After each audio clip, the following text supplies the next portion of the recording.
Otra vez, gracias por estar con nosotros.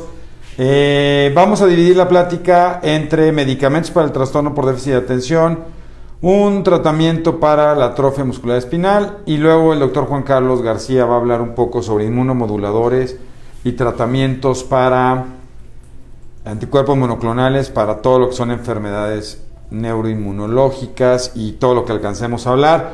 Si no alcancemos, y mucha gente nos ha pedido que hablemos sobre antiepilépticos. Entonces, esa es una plática muy grande que yo quisiera que dejáramos para el próximo martes, si ustedes están de acuerdo. Quiero aprovechar para decirles que muchas gracias a todos por sus estrellas. Que nos sigan mandando todas las estrellas. Vale 1 centavo cada estrella. Pero entre más estrellas nos den, nos apoyan mucho para poder mantener nuestros aforos en línea. Llevamos 1000 estrellas, son 10 pesos. Se los agradecemos muchísimo.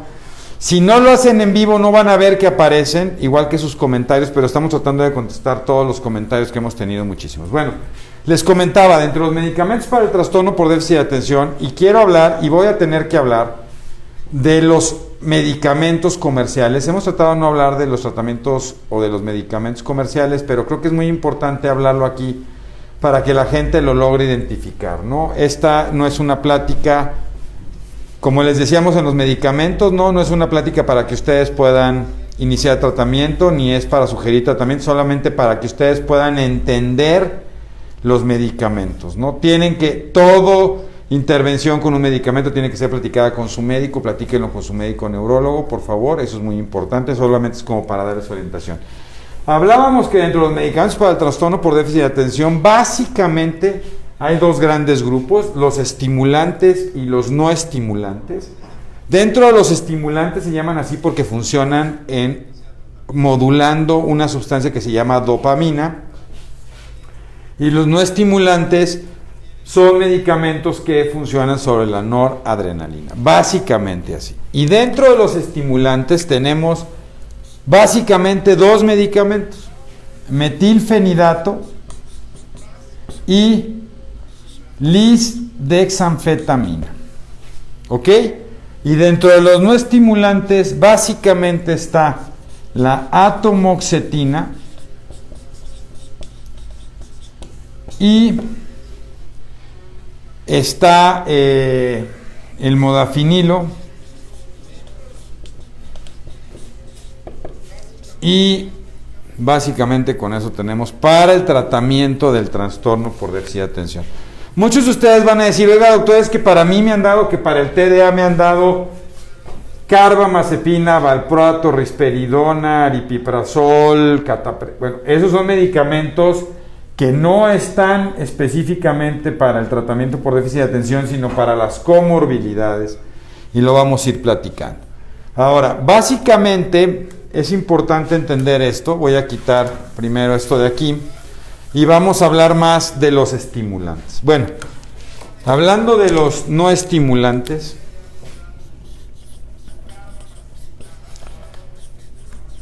voy a aprovechar un poco porque, sobre todo cuando hablemos de efectos secundarios, atomoxetina y modafinilo.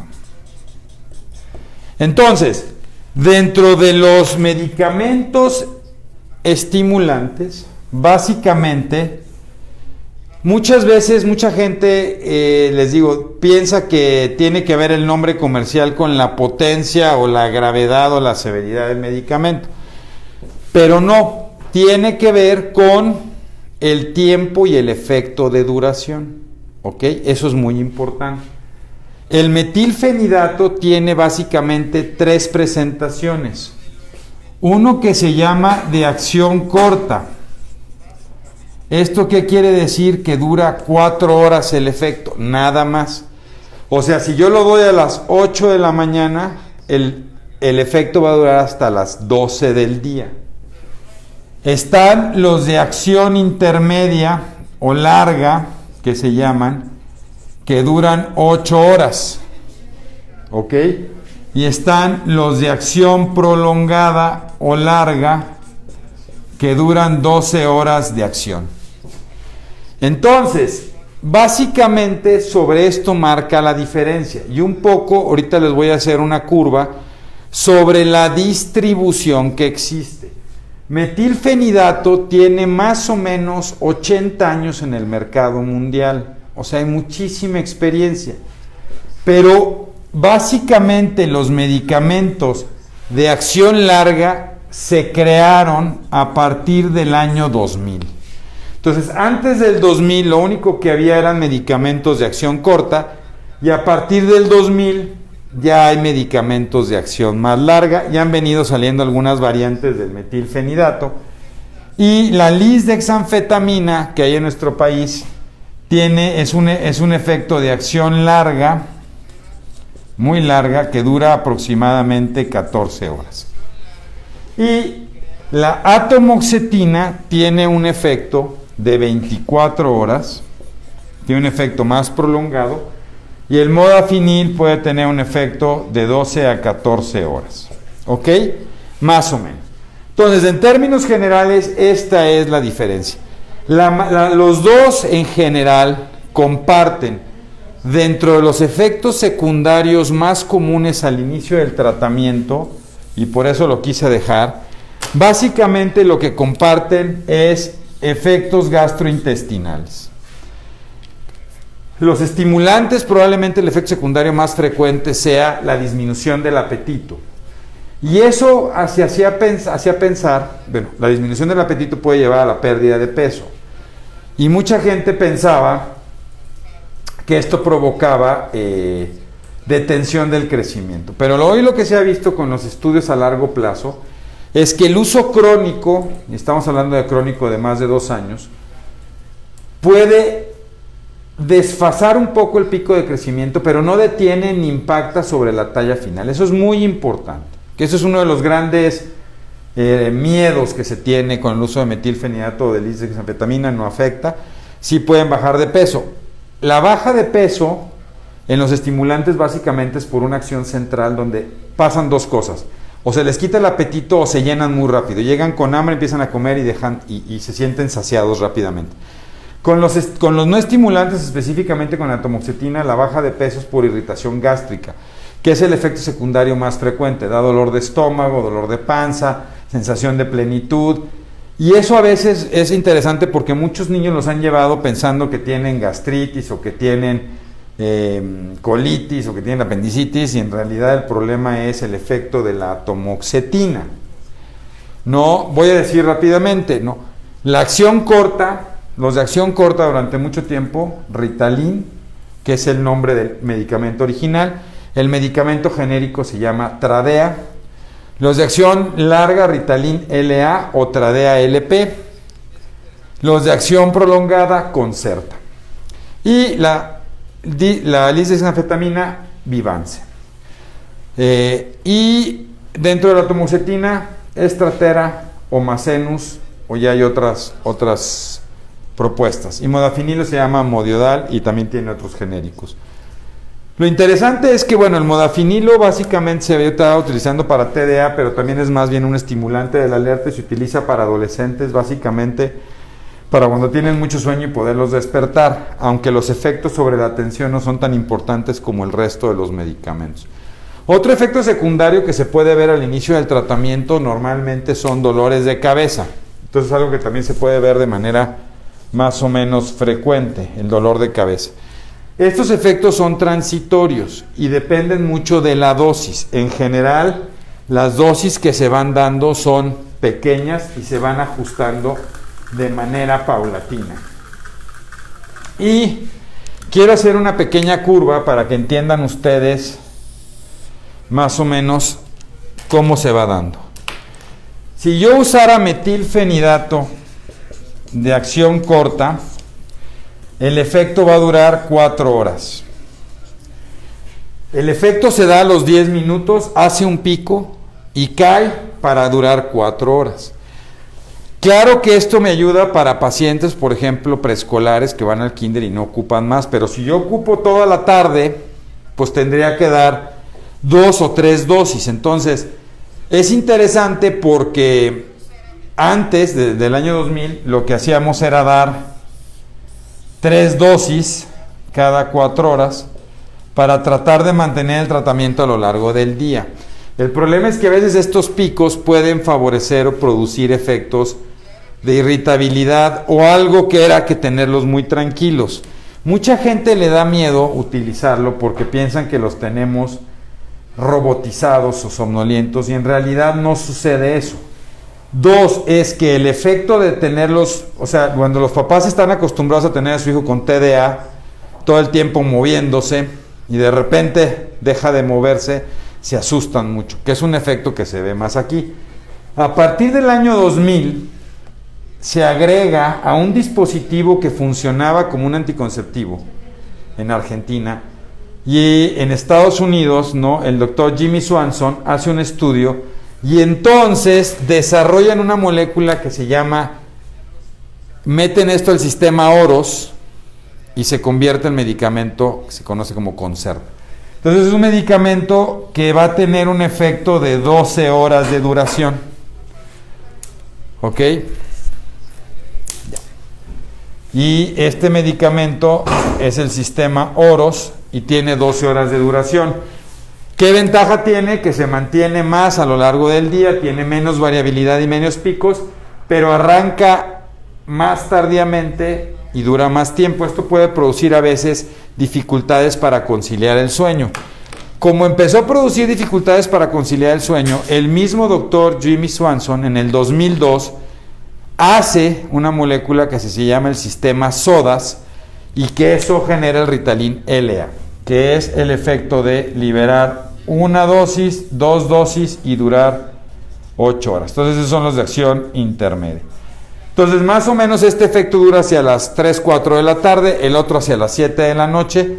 Entonces como ustedes pueden ver, realmente se utiliza o se decide empezar con uno u otro dependiendo las características de cada uno de los pacientes.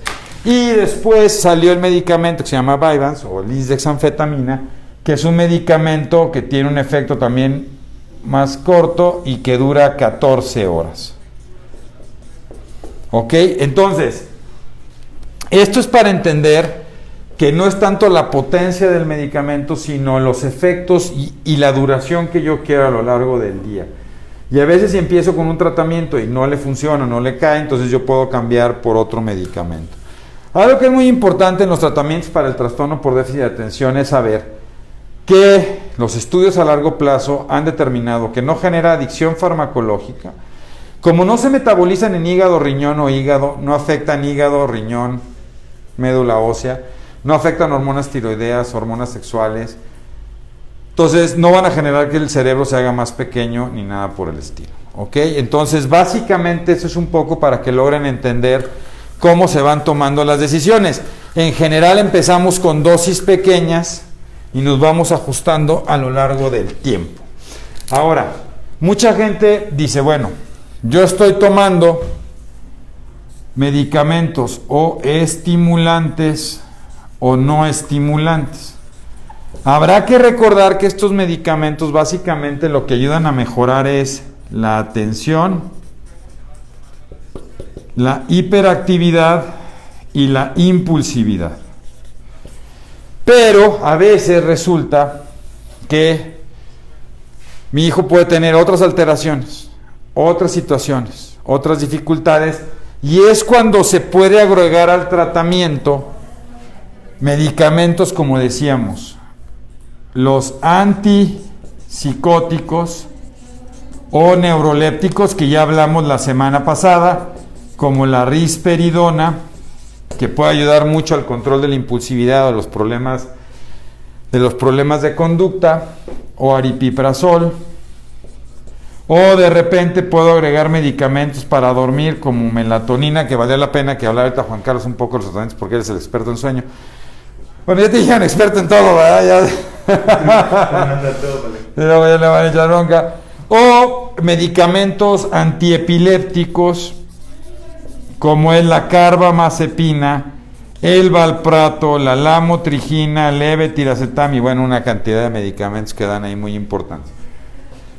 Todos estos medicamentos hay que entender que son medicamentos que se usan en combinación. La ventaja de estos medicamentos, afortunadamente, es que son medicamentos que no tienen interacciones farmacológicas prácticamente con otros medicamentos. Entonces se pueden usar con antibióticos, antihistamínicos y con otros medicamentos. También antes se usaba o se llega a usar la clonidina. Nombre comercial Catapresan. El Catapresan es un antihipertensivo que se utiliza mucho a veces para tratar de ayudar a controlar la impulsividad. Tiene ciertos efectos sobre la atención y ayuda a dormir. Entonces, si el chavo tiene problemas de sueño y le estoy dando un tratamiento y no logra conciliar bien el sueño, o sigue teniendo problemas de impulsividad, a veces se agrega Catapresan o clonidina. Hay una buena alternativa que no hay en México y que pronto lo va a haber, que se llama guanfacina, que tiene un efecto más sostenido, que algunas personas en México, conozco 2 personas que les gusta mucho utilizarlo, que es la doctora Matilde Ruiz y el doctor Salomón Pustigny, que ellos lo consiguen, y que tiene un efecto más prolongado y que en algunos chavos puede funcionar bastante bien y son considerados como medicamentos no estimulantes para el trastorno por déficit de atención. Pueden tener buenos efectos. Solamente, ojo, la clonidina no se puede suspender de manera abrupta cuando lo tiene tomando más de 4 semanas porque puede llegar a afectar un poco la presión arterial. Pero todo esto lo tienen que tener en consideración. La otra situación, el otro medicamento es la atomoxetina, y la atomoxetina tiene un efecto de 24 horas. En general se puede empezar en la mañana o en la noche, ¿ok? Como estos medicamentos entran, se hacen su efecto y se van, son medicamentos que a veces se pueden suspender en fines de semana. El otro día lo platicábamos con Juan Carlos, ¿no? Que hoy en la pandemia estamos favoreciendo que no los dejen, pero en general se pueden dejar fines de semana y es más fácil retomar. La atomoxetina y esto no se pueden suspender fines de semana, se tienen que dar todos los días para lograr sostener. Los medicamentos estimulantes, el efecto se puede ver desde el 3.er, 4.º día, desde el primer día de administración. Los medicamentos no estimulantes en general, con esto se puede tardar de 2 a 4 semanas y con atomoxetina me puedo tardar de 4 a 6 semanas en ver el efecto. Entonces, en términos generales, esos son los medicamentos que se están utilizando para el trastorno por déficit de atención. Quiero aprovechar para hablar de un medicamento que se está utilizando para atrofia muscular espinal, y nada más que sepan a toda nuestra comunidad que hay un medicamento, que el Hospital Infantil de México es el único hospital en México y en una buena parte de Latinoamérica que tuvimos la oportunidad de empezar con nuestro programa de acceso y empezárselo a dar. Son chavitos que tienen esto, enfermedad de Bernie-Hoffman se llama, y es un medicamento, es una enfermedad que va generando un deterioro dentro de las funciones de las neuronas que regulan la fuerza de nuestro organismo, y es por un problema genético. Y entonces hoy hay un medicamento, se llama Spinraza, que dentro de esto, y yo explicaré todo lo de las modificaciones moleculares y eso, pero que ya puede ayudar a detener el deterioro. Ya lo tenemos en México, es un medicamento caro, pero que cambia la vida de los pacientes y puede ayudar muchísimo. Entonces, si ustedes conocen gente que tenga enfermedad de Bernie-Hoffman o que tenga atrofia muscular espinal, díganles que ya hay un medicamento que se puede utilizar y que ya está en México y se puede acceder a él para dar el tratamiento. Es un medicamento, la verdad, bastante seguro. Nosotros ya tenemos 2 años en su aplicación. Es una aplicación que se tiene que hacer a través de la médula ósea. Se va aplicando cada determinado tiempo, pero tiene un gran perfil de seguridad y la verdad es que se puede aplicar en niños, adolescentes y adultos, mejorando muchísimo la calidad de vida. En principio, en los niños pequeños evita los problemas en vida y funcionalidad, y en más grandes favorece mucho la funcionalidad. Bueno, ahora le voy a dar pie al maestro Juan Carlos García Beristain. Maestro, ¿cómo está usted? ¿Y qué deseado? ¿Cómo está? No, tú dale, yo aquí voy viendo. Y acá están muchos comentarios. Muchas gracias por acompañarnos nuevamente el día de hoy. A iniciativa del doctor Barragán, esta parte tan importante de poder explicar la situación de los medicamentos con ustedes. No, muchas veces en la consulta de neurología solamente indicamos los medicamentos, a veces no se pueden no hay mucho tiempo a lo mejor para dar una explicación tan amplia. Y la otra es también los términos que de repente utilizamos para el poder explicarles a lo mejor cómo funciona un medicamento resultan de alguna forma un poco confusos. Entonces, excelente la iniciativa de poder platicar con ustedes. No se desesperen si no llegamos a mencionar algún medicamento. Coméntenlo, pónganlo en los comentarios. Y lo vamos a considerar para hacerlo más adelante. No estamos hablando mucho de antiepilépticos, sin embargo hoy vamos a platicar un poquito sobre cannabidiol.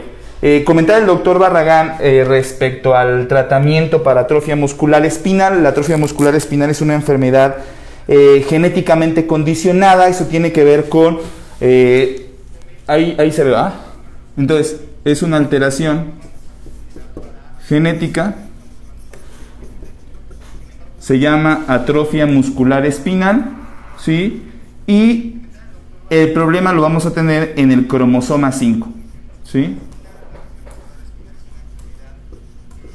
Hay algo que se llaman axones que van a contener información genética. Justo en una localización en el cromosoma 5 vamos a tener una región compuesta por 8 axones, ¿sí? Que serían como normalmente estarían compuestos esta información genética. Es lo único que tienen que saber. 8 axones que tienen que incluirse en este cromosoma. Como ustedes saben, los cromosomas es lo que constituye la información genética del ser humano y posteriormente, bueno, eso constituye lo que es el ADN. Dentro de esta enfermedad tenemos producción de dos tipos de proteínas. Una proteína que se llama SMN1 y otra proteína que se llama SMN2. El problema en la enfermedad es que cuando existe una condición genética que afecta a alguno de los axones, principalmente al axón 7, lo que hace es que anula el axón y entonces cuando pasa a ser funcional este tipo de gen, lo que hace es que el gen SMN1 que deriva en una proteína funcional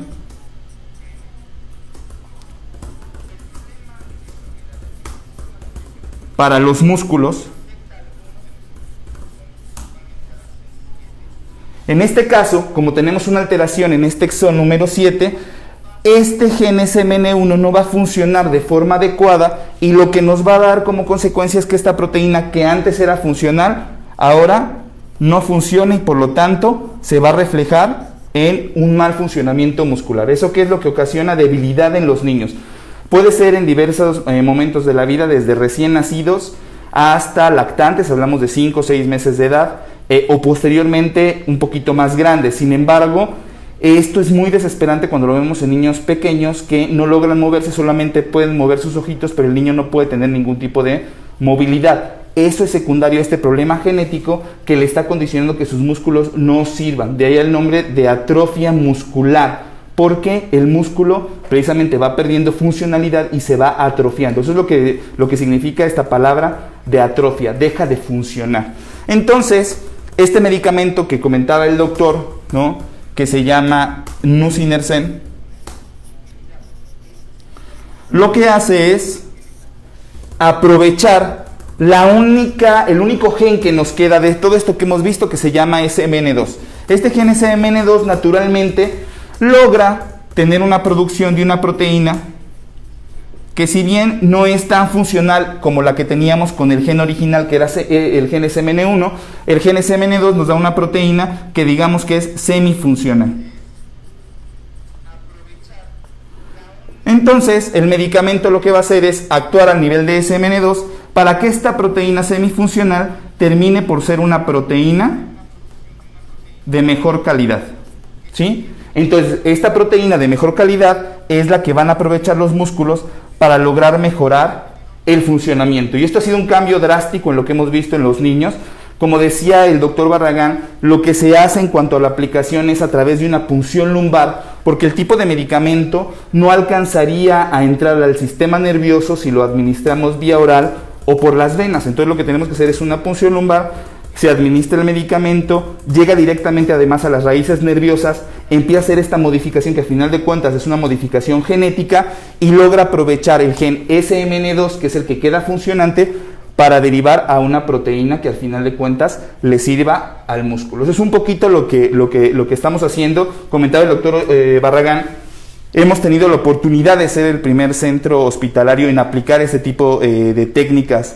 Se llaman oligonucleótidos antisentido.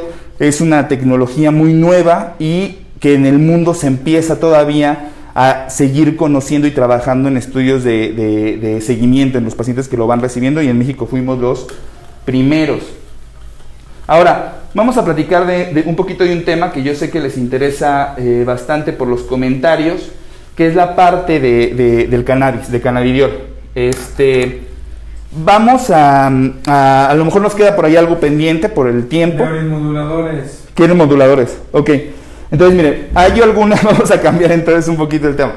Hay un grupo de padecimientos en neurología que tienen una condición inmunológica. La parte inmunológica tiene que ver con nuestro sistema de defensas.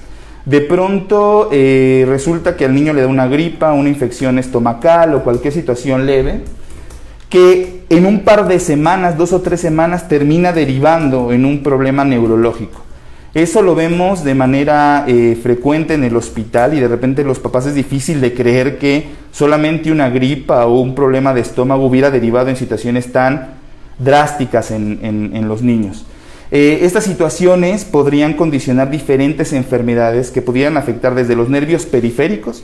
Eso significa la movilidad de nuestros dedos, de nuestros brazos, de nuestras piernas, o bien directamente al cerebro, al sistema nervioso central. Entonces vamos a entrar en el contexto de algo que se llama enfermedades neuro, que tiene que ver con la parte del sistema nervioso, inmunológicas, que tienen que ver entonces con las defensas de nuestro cuerpo y cerebro, ¿sí? Entonces, ¿qué es lo que ocurre? Tenemos cualquier infección que le pueda pasar al niño, en este caso una gripa leve, que se echa a andar todos los mecanismos de defensas que tenemos en nuestro cuerpo para poder atacar esa gripa, pero por X o Y circunstancias, estos mecanismos de defensa se confunden y hacen una reacción muy exagerada sobre la gripe que le había dado a ese niño, y de pronto empiezan a atacar el sistema nervioso, y entonces nos da una serie de manifestaciones. Para que nosotros podamos entonces mitigar lo que está ocurriendo con estas defensas que están atacando a mi cerebro, lo que utilizamos son medicamentos que intentan entonces aplanar, ¿no?, que ahora está muy de moda, ¿no?, aplanar el funcionamiento de estas defensas, y que le permitan entonces al cerebro el poder recuperarse. De ahí vienen diferentes medicamentos que seguramente ustedes han escuchado en algún momento. Por ejemplo, un medicamento que aplicamos de manera intravenosa que se llama inmunoglobulina. Se aplica por lo regular en 2 dosis. Se calcula por el peso del niño y se aplica en esas 2 ocasiones. Obviamente, todos estos medicamentos que les estoy colocando aquí tienen que tener una vigilancia hospitalaria. ¿Por qué? Porque todo lo que va a manejar las defensas de forma tan drástica y tan fuerte tiene que tener una vigilancia de forma estrecha. Por otro lado, podemos tener otros medicamentos que seguramente también han escuchado, que se llaman esteroides. Estos también los podemos ocupar. Por lo regular, las 2 situaciones se ocupan de manera hospitalaria porque lo ponemos de forma intravenosa, ¿sí? Puede haber también otra forma de aplacar estas defensas de nuestro organismo, que se llama plasmaféresis. Que la plasmaféresis lo que se hace es colocar un catéter a uno de los vasos más grandes que tenemos en el cuerpo, que son los que llegan más o menos al corazón, y eso lo que hace es hacer un recambio, nos permite hacer un recambio a través de una máquina.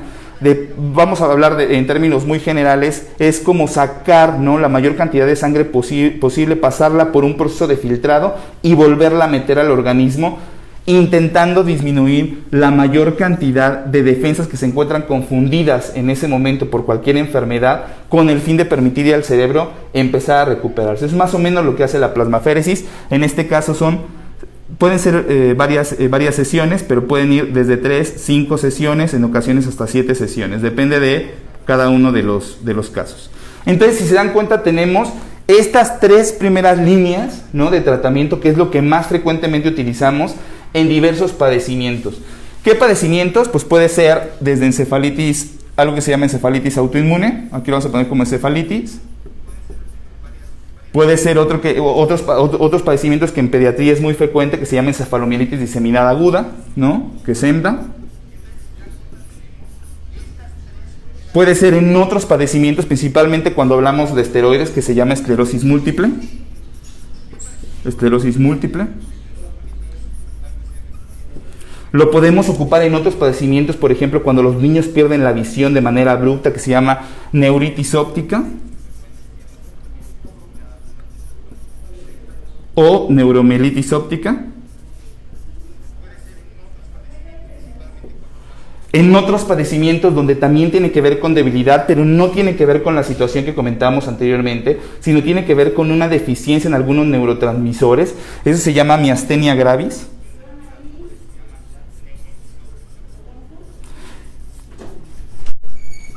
Y también actualmente puede haber algunas epilepsias que tengan un condicionante inmunológico importante, que por lo regular casi siempre son derivadas de procesos de encefalitis, que la encefalitis es un proceso de inflamación en el cerebro que lo está condicionando una respuesta de las defensas de nuestro organismo y que entonces nos obliga a tener que utilizar este tipo de tratamientos para intentar mitigar esa respuesta de defensas y que el cerebro empiece a recuperarse. Y por último, lo que hemos estado haciendo nosotros en el hospital a través de una clínica de infusión es el poder estar pasando a los pacientes a lo que se llama rituximab.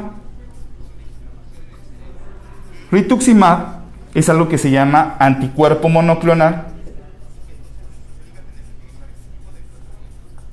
que también va a actuar justo para poder disminuir la respuesta de las defensas a nivel del sistema nervioso central. El mecanismo de rituximab es un mecanismo fantástico donde va a disminuir la producción de defensas, pero desde el linaje de la sangre, desde las células de la sangre que se llaman linfocitos B, que producen las defensas de nuestro organismo. Ahí es donde va a actuar el medicamento y nos va a provocar entonces que estas defensas logren disminuir. Entonces, esto es lo que hacemos nosotros en el hospital. Ahora, en muchas ocasiones lo que hacemos en el hospital no es todavía suficiente para poder terminar de mitigar esta respuesta que están teniendo las defensas. Y entonces lo que tenemos que hacer es mandar a los pacientes a casa con tratamientos tomados, ¿no?, que nos sigan permitiendo el poder contener esta respuesta de las defensas.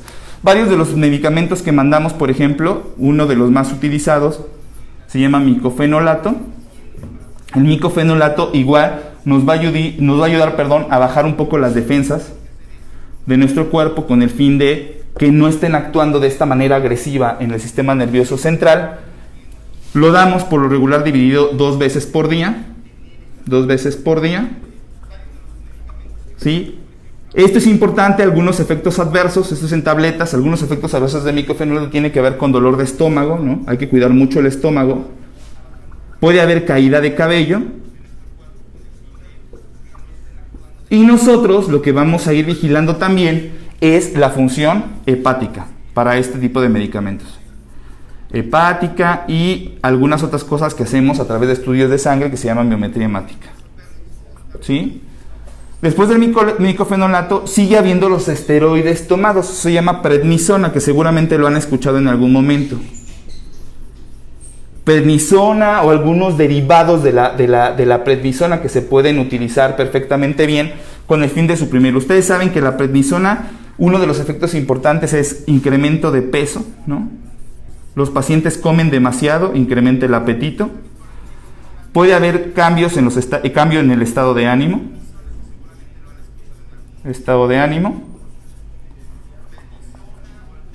Cambios en la coloración de la piel, pérdida de cabello, un poquito de obesidad o algo que se llama síndrome de Cushing, donde los pacientes se ponen, nosotros le decimos como si parecían una luna llena, una luna plena, como si su cara estuviera muy hinchada.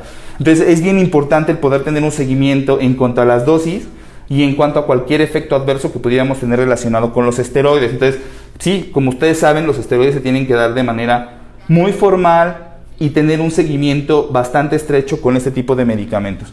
Otro de los medicamentos que llegamos a ocupar se llama azatioprina, por ejemplo. que de la misma manera se divide por lo regular en 2 veces al día, 2 por día, y también algunos de los fenómenos que tenemos que ir vigilando son a través de estudios de laboratorio, cuidar el estómago, etcétera. Por lo regular, la mayoría de los medicamentos que damos tomado por lo regular van combinados con prednisona. Casi siempre la zatioprina se da más la prednisona y el micofenolato se da más la prednisona, por algunas personas que nos puedan llegar a estar escuchando respecto a ese tipo de tratamientos. De ahí podemos agregar otros como ciclofosfamida,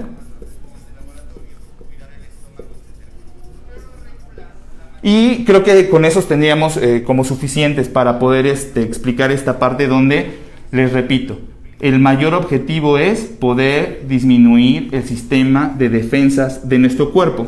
Esto evidentemente, al momento que bajamos las defensas, gran parte de la preocupación de las mamás es, bueno doctor, le está dando un medicamento que va a bajar las defensas, entonces eso significa que está descubierto, no tiene defensas.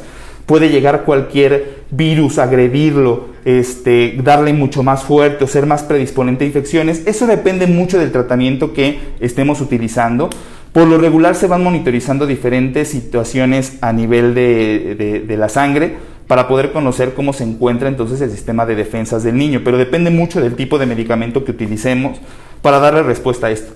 Aquí la respuesta más confiable que tienen es la mayoría de los medicamentos que utilizamos bajo supervisión de neurología o de inmunología son seguros, se tienen que seguir utilizando. Incluso los pacientes durante la pandemia, no fue una pregunta muy frecuente, si tendrían que seguir tomando estos medicamentos que de alguna manera están bajando sus defensas.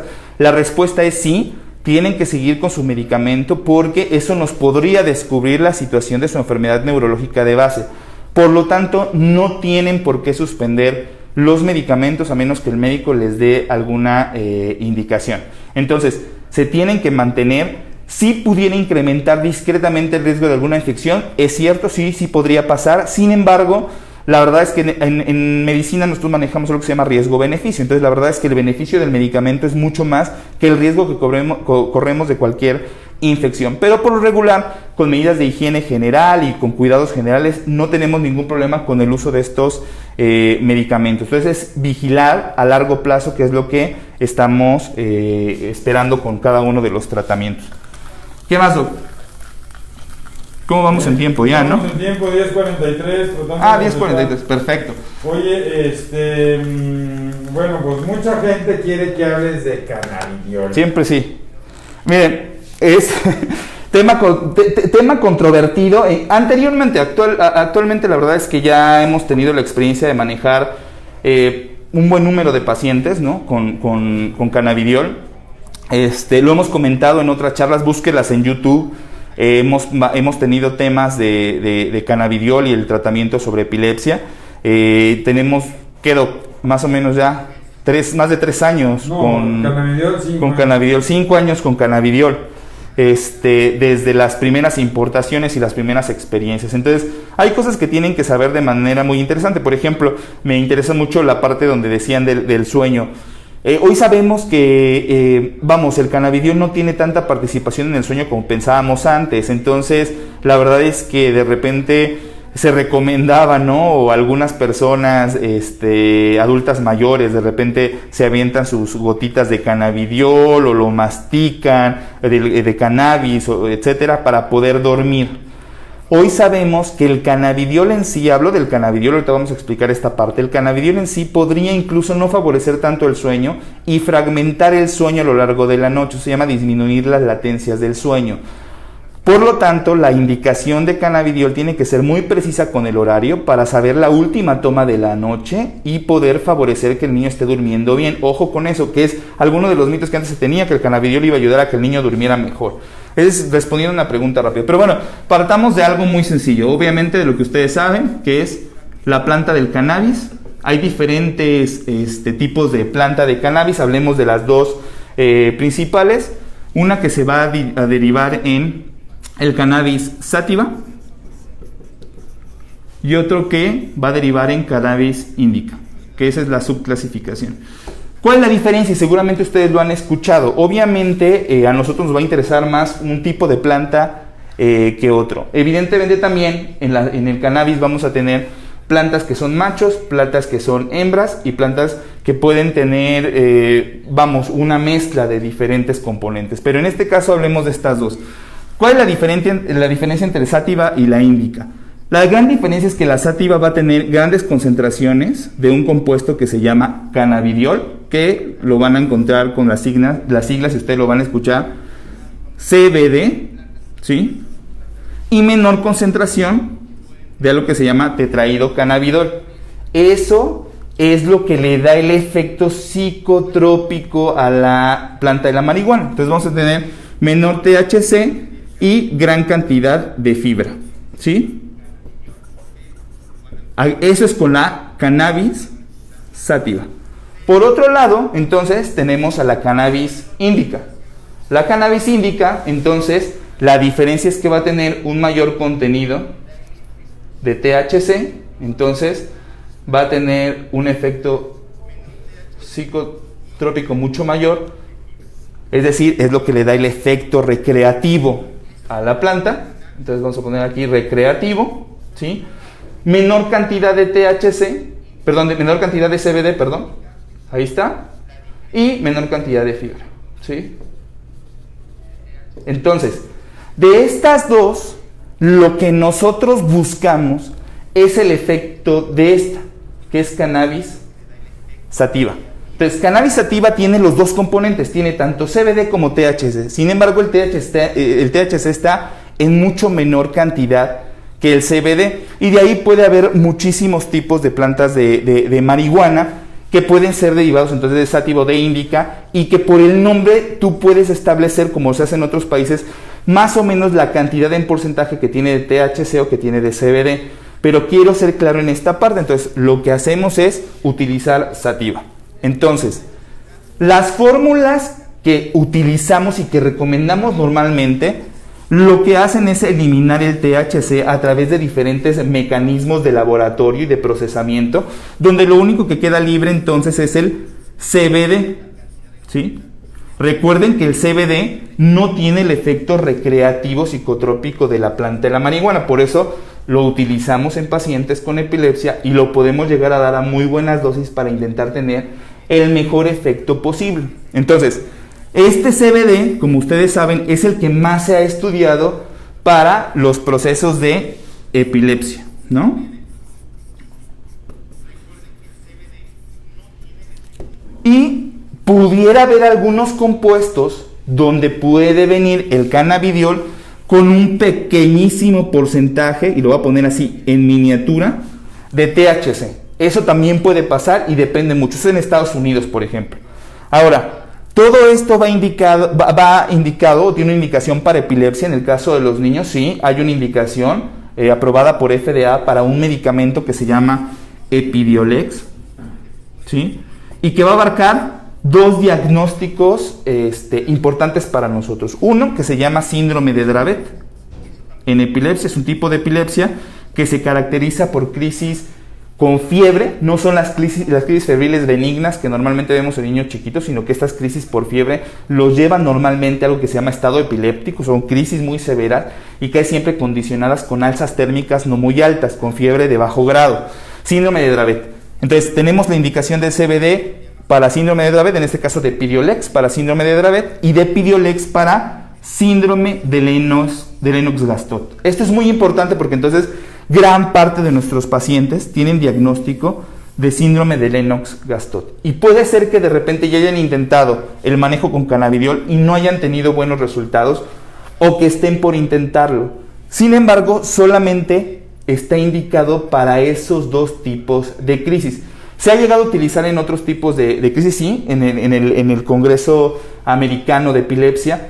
Notamos un incremento significativo en el número de trabajos para diferentes tipos de crisis epilépticas, incluyendo ausencias, incluyendo síndrome de Jans, incluyendo espasmos infantiles, síndrome de West, etc.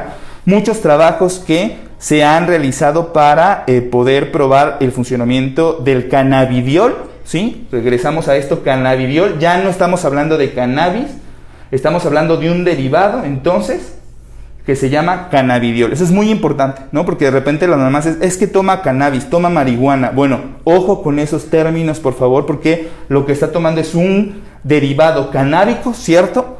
Pero que es cannabidiol. Bueno, para terminar con esto del cannabidiol, que si no podemos seguir la semana que entra. Pero,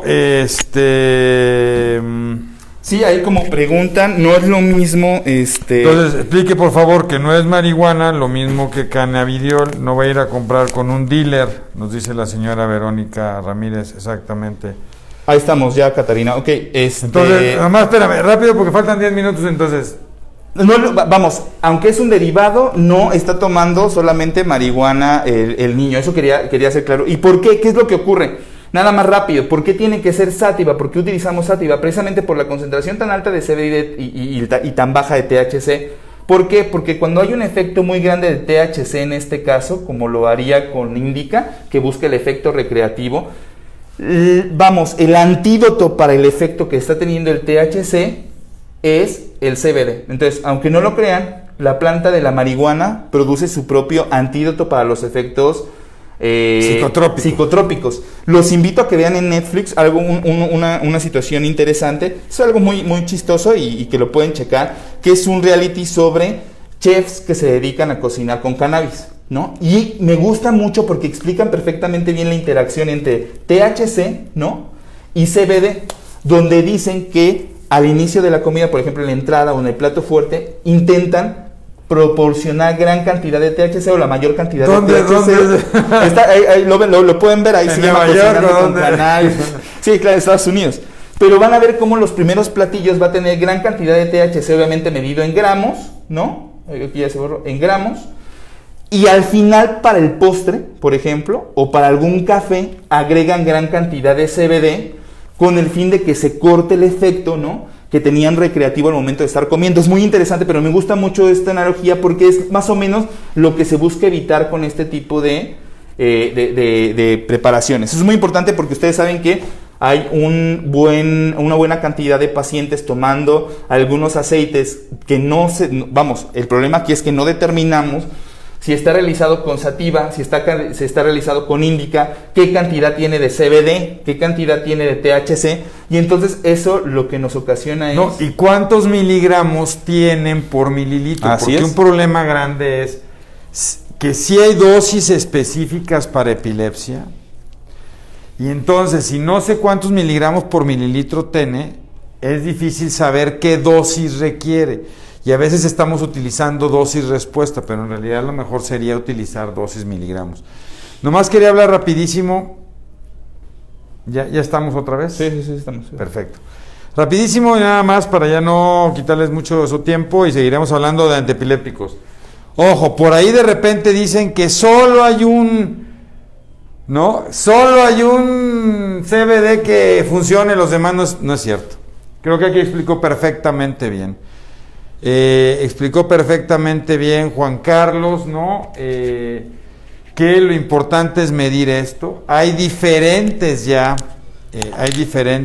cannabinoides. Ojo, también muchos de los cannabinoides que se utilizan son tinturas, entonces pueden servir para mejorar la ansiedad y todo lo demás, pero no necesariamente como antiepilépticos. Eso es bien importante. Y otra cosa muy importante de los cannabinoides, entonces hay muchos y lo importante es saber qué le estoy dando. No necesariamente porque vengan de Estados Unidos o de Canadá, necesariamente son buenos, entonces hay que preguntar todas estas cosas. Y yo creo, y algo que estamos platicando con Juan Carlos, es que sí vale la pena tener como en la página de Cerebros en Desarrollo, ¿no? Y no crean que estamos dando vueltas porque nos echamos nuestro cannabis, ¿no? Bueno, la otra cosa es, los únicos estudios bien hechos que hay sobre esto tienen que ver con epilepsia.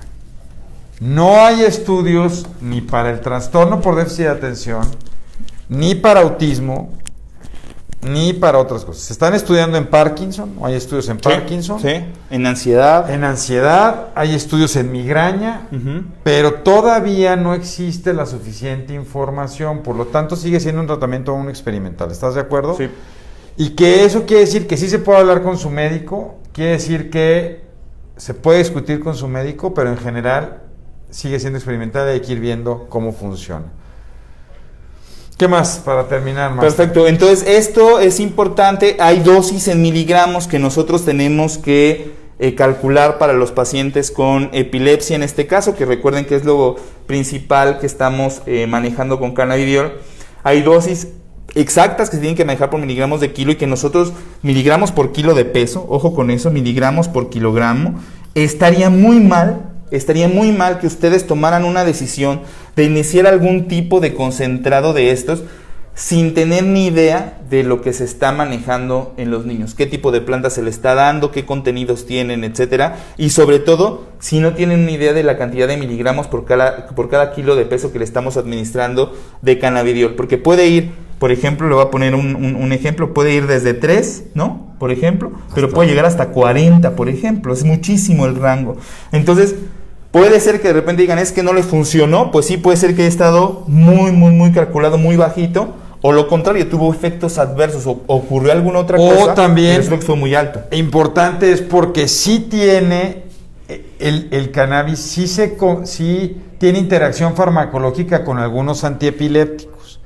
Entonces, a veces, si no lo sabes, y le das tratamiento y tiene otros antiepilépticos, no puedes bajar o subir las concentraciones séricas de otros antiepilépticos y eso provocar más crisis o provocar más efectos secundarios. Totalmente de acuerdo. Y la otra es, justo por eso el cannabidiol tendría que estar indicado para, tiene que estar indicado por un neurólogo pediatra que conozca perfectamente bien cómo van funcionando los medicamentos, si el paciente puede tomar o no cannabidiol y además si toma algunos medicamentos que pudieran interactuar con Muchas preguntas respecto a eso. Pero bien, agradecemos mucho la parte de las estrellas que nos han dado. Hoy tuvimos muchos problemas con la transmisión, probablemente sea la señal de internet.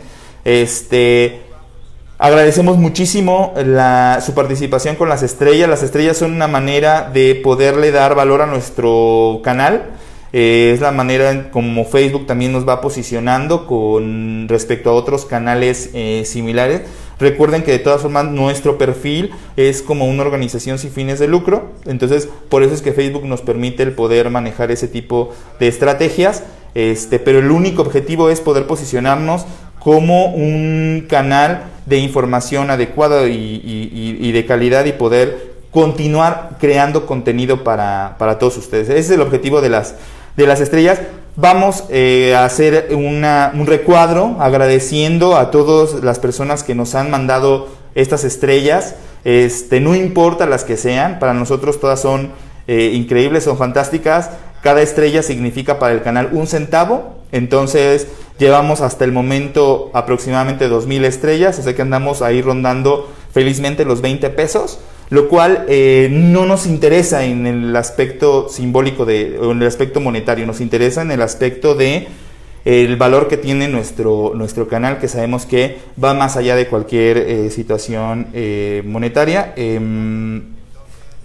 Perfecto, entonces vamos a estar contestando sus preguntas. Muchas gracias por las estar. No se pierdan las transmisiones. En YouTube queda grabado todo, Cerebros en Desarrollo. No se pierdan el podcast www.cerebrosendesarrollo.com. Cerebrosendesarrollo.com, podcast los lunes. Ayúdenos, síganos en YouTube y en podcast, por favor. Los lunes y los jueves tenemos nuevos podcasts, los martes nuestro live, los domingos también véanos, por favor.